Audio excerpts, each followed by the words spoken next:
I have to remind myself what it felt like when I was in high school and nobody was listening. I did it because I loved it. And so I have to remind myself that if my career fails, I'm still going to make music. Have you ever had a side hustle? A side gig you picked up for fun, or maybe to earn a little extra cash? Maybe you had a lemonade stand as a kid, or like me, were fully immersed in the world of theater and dance, where each experience ignited my passion for the spotlight. As we transition from those early experiences into the professional world, some side gigs evolve into real passions, and sometimes even lasting careers.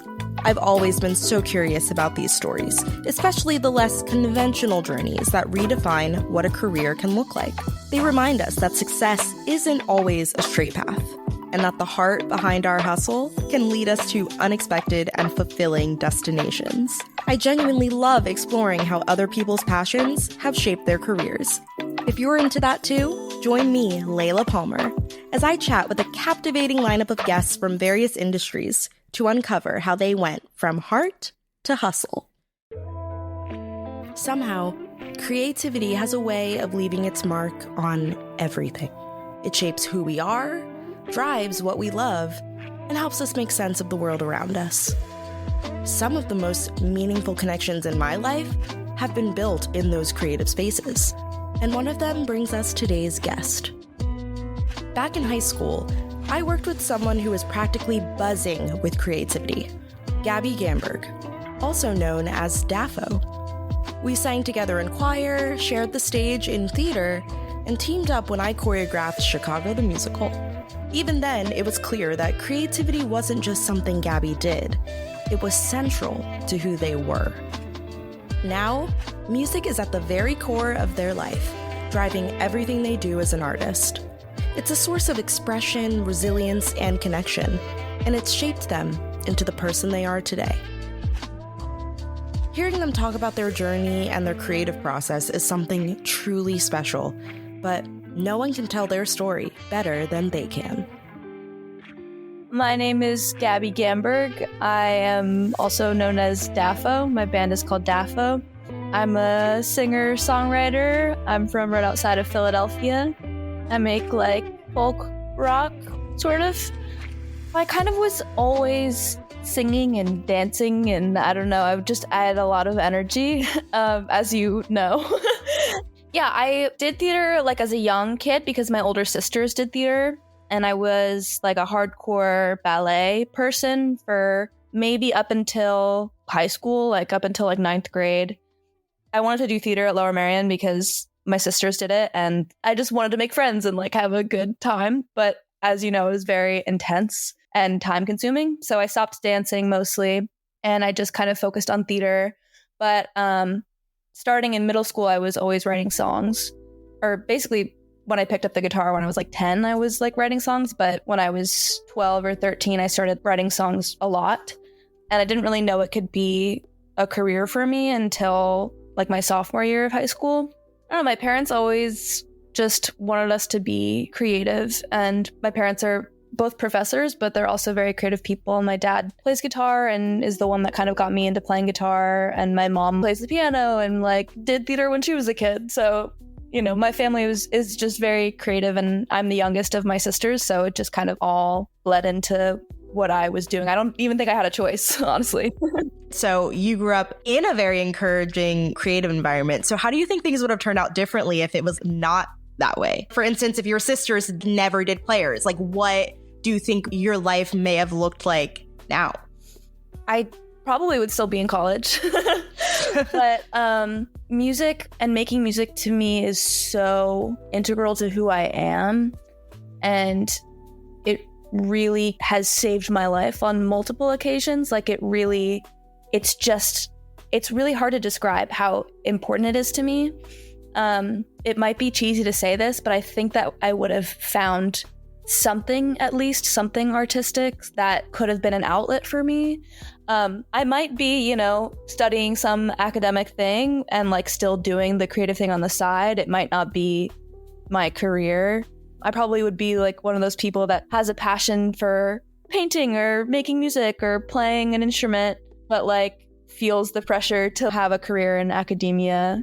But I don't know, I think at some point I would just break because and not be able to do it because I just don't, like I would have to just be making art of some kind. Creativity can be a tricky thing to balance when it's both your passion and your career. For Gabi, making music is deeply personal. It's something they do for themselves and because they love it. But at the same time, sharing that music with others and seeing it resonate with listeners adds an extra layer of meaning. Here's how they navigate that balance and what keeps them grounded in their creative process. I started doing podcasting stuff in high school, and here I am today still doing it. But for a while, I kind of lost the passion for it as a hobby because it became my job. Oh, yeah. So for you, being super creative, to do something you love as a creative outlet, and now it has become your job, how do you balance your hobby for it, but then also your professional career that you make money from? Sort of like a work-life balance, but also kind of mentally, how do you separate the two? Oh, that is such a good question because it is hard and I'm still working on finding that balance. You know, before I had eyes on me, like before I had traction with my music, doing all of the work was fun for me and I really was super interested in doing it and I wanted to do it instead of school or something. But then once people started watching and it became higher stakes, and people wanted more from me, like wanted more content and wanted more music, it started to feel like school. It started to feel like writing an essay. And I had this just total block being in a state in like a freeze state. So like I deal with like that freeze state a lot. The times when I feel like that, I have a lot of trouble writing songs even when I want to because I have all of these people in my head saying like, this would sound better or like this would work better. People would like this more. And I didn't used to have that. So I used to write. I actually used to write a lot more. Like in high school, I used to write like every day because I just wasn't, nobody heard any of the music. But when it comes down to it, you have to just be like, fuck it. You have to remind yourself why you're doing what you're doing. And I make music for myself.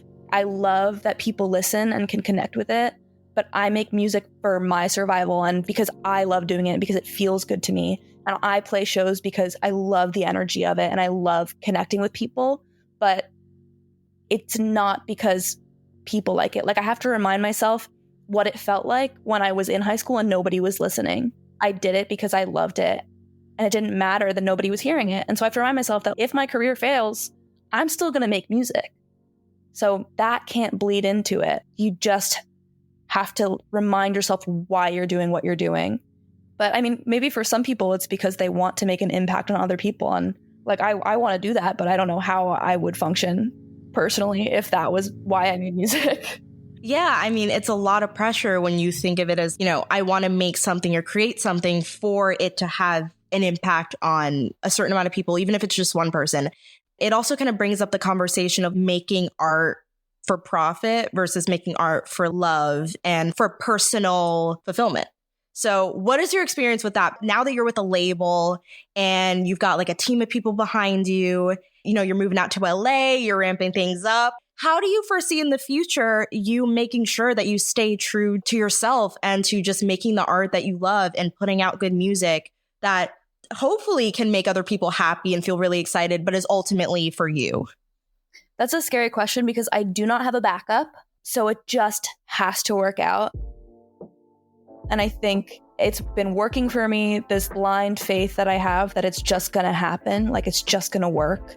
Again, it's tough. Like right now, I pay my rent off of the money that I'm making from music or that I got from the label as like an advance. Theoretically, my label could drop me after my next project. Because of my contract, they don't have to keep me forever, you know?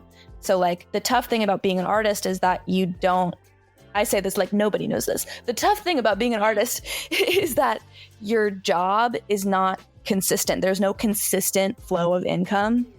And that is so stressful. Like if I was going to a 9-to-5, I know my paycheck is coming, you know?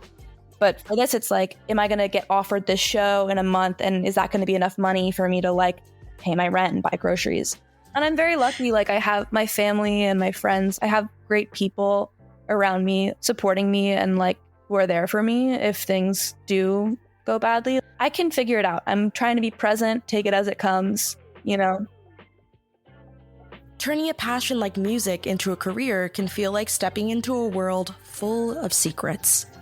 For artists like Gabi, working with a record label adds another layer of complexity. What does that partnership actually look like? Where does the money come from? And how sustainable is it as a long-term career? These are questions most people don't get clear answers to. But Gabi was ready to shed some light on it all. We got candid about the business side of being an artist, debunking myths and uncovering truths that could be invaluable for anyone looking to break into the music industry. The first thing I wanted to know, how do artists actually make money? It's all merch. I am a glorified t-shirt salesperson. On tour, I make maybe a couple $100 per show from whoever I'm opening for or the venue, right? Think about paying the band members, paying a tour manager, paying for the van, paying for the hotels, paying for food, per diems, which is like what you pay the band for food as well.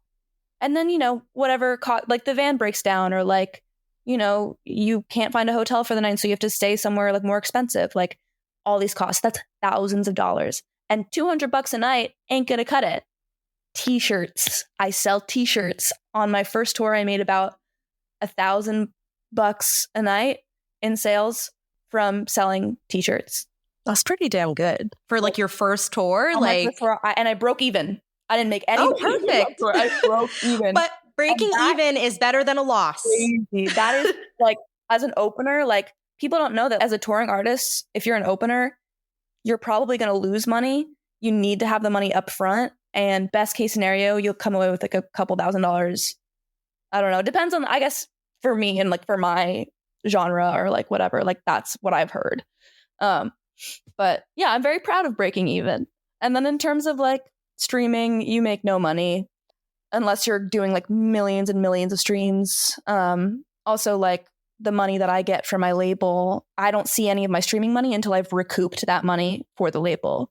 So I'm not going to see my streaming money for, I don't know, if ever, I don't know.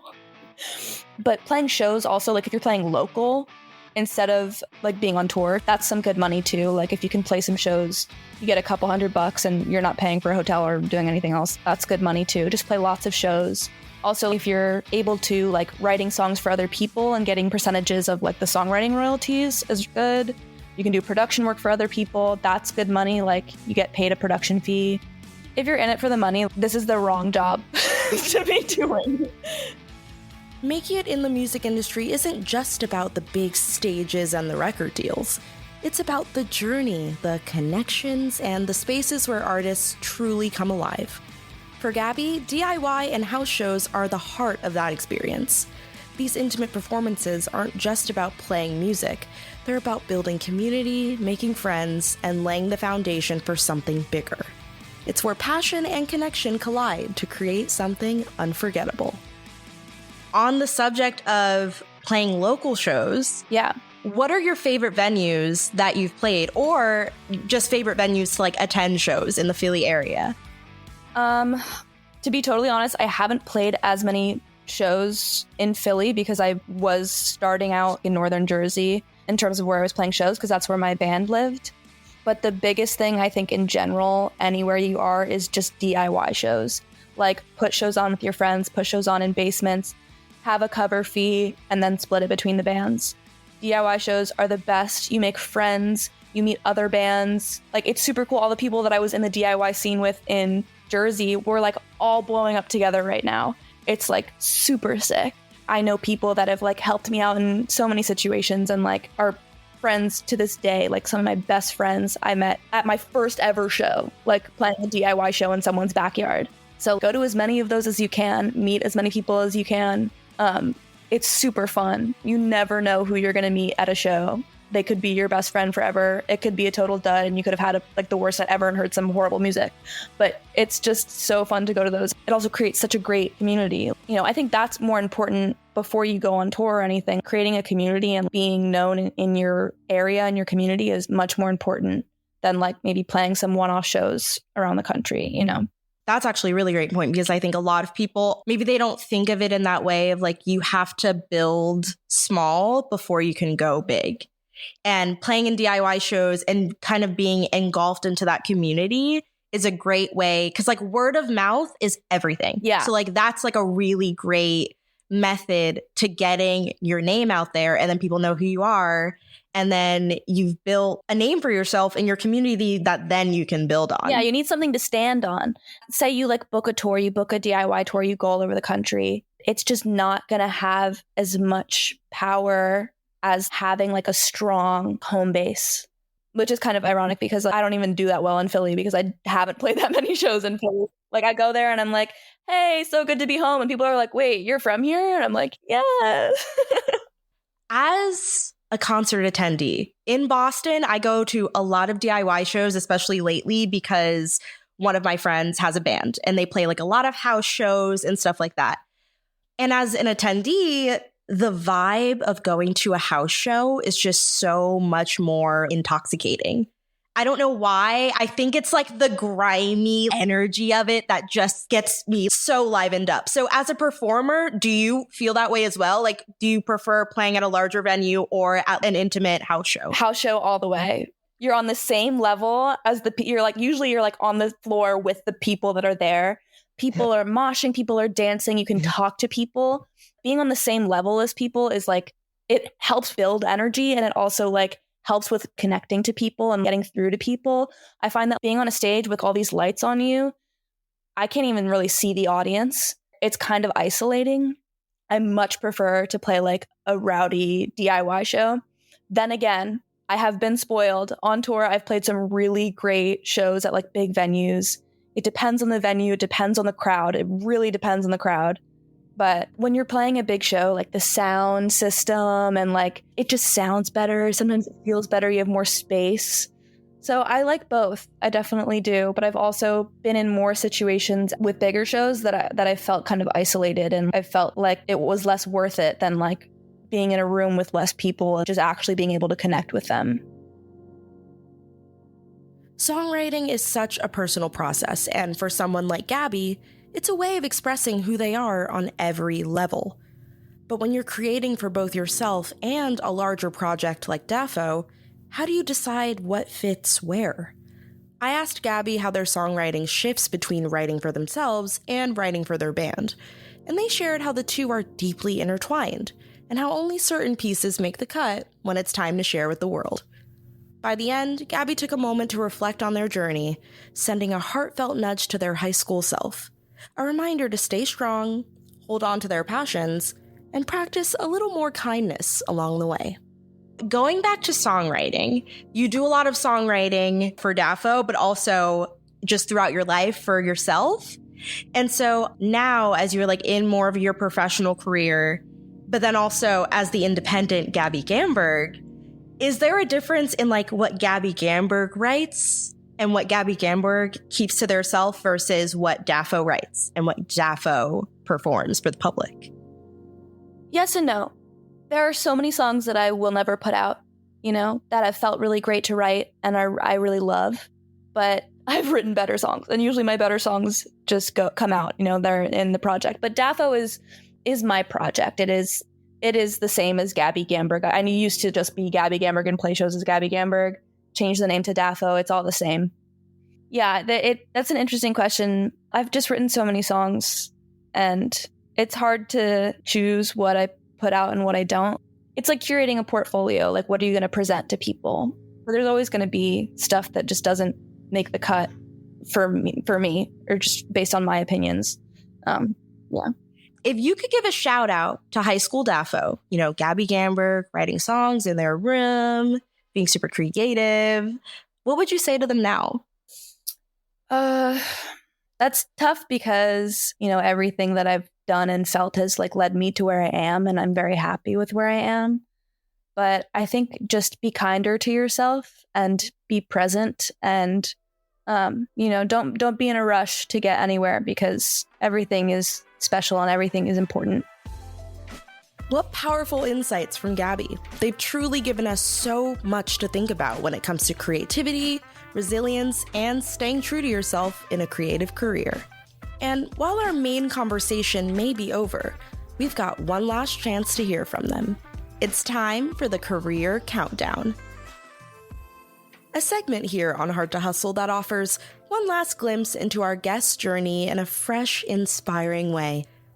Through 5 rapid-fire questions, Gabi will share the creative sparks and personal moments that have shaped their career and artistic path.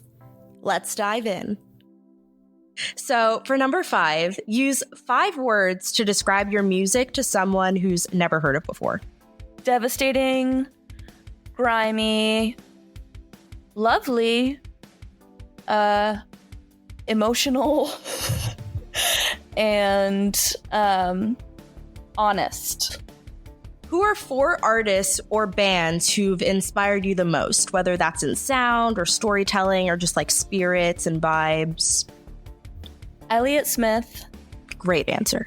Angel Olsen. Frankie Cosmos. Alex G. Those are all great answers. Being totally honest, like those, yeah. That's just some formative years I listened to that music. For number 3, what are 3 songs that you've written that mean the most to you and why? Complete Circle, because I wrote and recorded that song in one night and it just feels so real to me. I feel like I can touch it. Like, I'm really proud of that writing because I feel like I really encapsulated this feeling that I had in that very moment. And that feels very special to me. What else? Poor Madeline, because that song has taken me to places I never knew I could go and really just encapsulates some really beautiful and sad parts of high school for me. Yeah, it's very special to me. And then I would say Collector, because it has helped me kind of acknowledge my guilt and shame more and has helped me become kinder to myself. Yeah. All right. Number 2. What are 2 moments where you felt most proud of your journey so far? I played a show on this last tour in New Orleans, and after the show, this girl came up to me and just kind of immediately started crying. And I was just like, what is going on? And I was like, take your time, like, it's totally okay. She was like, I'm sorry, I don't want to cry. And I was like, it's okay, like, you can cry. I didn't really know why she was crying. And then I just gave her the biggest hug. And then after she kind of calmed down a little bit, she was just like, your music has helped me through so much. It means so much to me. But she was having a lot of trouble getting the words out, but I kind of just felt it in my chest. I just felt insanely connected to her. And it was kind of a relief. It kind of reminded me that I'm not alone in the feelings that I have and what I write about. And it reminded me that what I do does affect people and it does help people. And I'm not proud that I made somebody cry, but I'm just so relieved and happy to be able to connect with people that way. And then the first show I played on my first tour in Toronto with Sir Chloe. It was the biggest show I'd ever played at that point. And people just came up to me afterwards and were like, I love your music. They gave me drawings and they gave me hugs and they told me stories. And I was just like, oh my God, it's not just a number on my phone. It's not just likes on my TikTok or streams on my songs. These are people that are listening to my music. I guess these are very similar situations, but whenever I meet people that I've affected and that I can connect with, it just makes me feel like what I'm sharing and what I'm doing isn't just a selfish thing that I do for myself. It's also helpful, I guess, to some people. And it was so exciting for me to know that in Toronto, in a place I had never been before, there were people listening to my music. And then every single show I played on that tour around the whole country, there were at least 2 people there we came for you, we love your music. And it's so helpful to actually meet people in person that are listening to your music rather than see them on your phone. Yeah, meeting people at shows is a really big thing for me. I love to do it. It's very important to me. Because it takes it from being this parasocial relationship to it being this real, raw thing. especially because it's the type of thing where like you may only come across that specific person just in that moment, but in that moment you're crossing paths and like your impact on them through your music is everything. Yeah. It's also like I've been on the other side before. Like I've been the person flustered coming up to an artist being like, I love your music, it means so much to me, and then all of a sudden I'm the artist and I'm the person getting it, and I'm like, God, it's so full circle, it's insane, and it's just surreal. It's really cool. Well then, final question of the career countdown, number 1. What is one lyric that you've written that captures who you are as an artist? I think a lot of my lyrics are like this, but one that I think is a good answer for this is in Seed, I say, what I'd give to be a tree in the fall, losing all my leaves. And it's not really apparent without the context of the song, but I think that lyric to me means I'd love to just function normally. I'd love to like have the problems that, you know, most people have, you know, like losing my leaves. Like that's totally normal.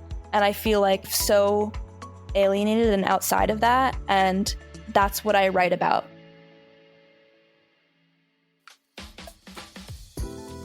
And that brings us to the end of today's episode. I want to send a huge thank you to Gabi for coming on and sharing so much of their journey, creativity, and insight. For me, this episode was extra special because it gave me the chance to catch up with someone I've known since high school, reflecting on the creative spaces we once shared, and now seeing how far we've both come. That's been so meaningful. It's a reminder of how important those early connections and passions are in shaping who we become. And of course, thank you to you, the listener, for tuning in. Whether you're here for the career insights, the creative inspiration, or just the stories, I'm so grateful to have you along for this journey. Until next time, keep chasing your passions, keep building that hustle, and thank you for listening.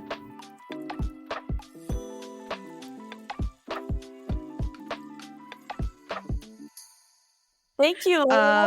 Yes. Do you want to plug Daffo, where people can find the band and you and all that stuff? Daffo Band on all social media. My website is daffomusic.com. You can find all of my shows. You can buy merch. You can look at music videos on my website.